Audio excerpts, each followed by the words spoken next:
சரிவிகித உணவு பற்றி பார்க்கலாம். சரிவிகித உணவில் உடல் வளர்ச்சியடையவும், ஆரோக்கியமாக இருக்கவும், நோயின்றி இருக்கவும் தேவையான அனைத்து ஊட்டச்சத்துக்களும் போதுமான அளவில் உள்ளன. நாம் சமச்சீரான உணவை உட்கொள்ளும் போது நமது உடல் மற்றும் மன ஆரோக்கியத்தை பேணுவோம். சமச்சீர் உணவில் கார்போஹைட்ரேட்டுகள், புரதங்கள், கொழுப்புகள், நார்ச்சத்துக்கள், வைட்டமின்கள், தாதுக்கள் மற்றும் நீர் ஆகியவை உள்ளன. இந்த சத்துக்களை ஒவ்வொன்றாக பார்க்கலாம். சில பால் பொருட்களில் கொழுப்பு அதிகமாக இருக்கும், எனவே நீங்கள் அவற்றை சிறிய பகுதிகளாக மட்டுமே சாப்பிட வேண்டும். கொழுப்பு மற்றும் சர்க்கரை உணவுகள் அதிக ஆற்றல் கொண்டவை.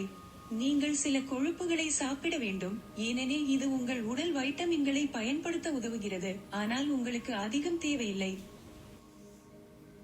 இனிப்புகள் போன்ற சர்க்கரை உணவுகள் நல்ல சுவை, ஆனால் பல் சிதைவை ஏற்படுத்தும். அதிக ஆற்றல் கொண்ட உணவுகளை உண்பது உங்களை அதிக எடையை உண்டாக்கும். பழங்கள் மற்றும் காய்கறிகளில் வைட்டமின்கள் மற்றும் தாதுக்கள் உள்ளன, அவை ஆரோக்கியமாக இருக்க வேண்டும். ஆரஞ்சு போன்ற பழங்கள் வைட்டமின் சியின் மூலமாகும், இது தொற்றுநோய்களை எதிர்த்து போராட உதவுகிறது.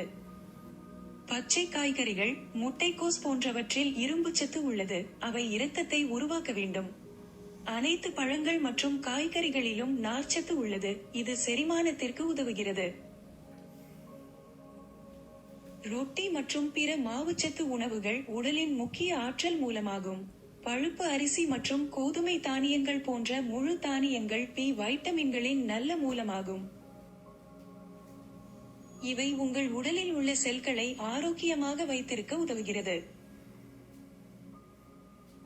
மீன், இறைச்சி மற்றும் முட்டைகளில் அதிக புரதம் உள்ளது, இது உயிரணு வளர்ச்சி மற்றும் பழுதுபார்க்க அவசியம்.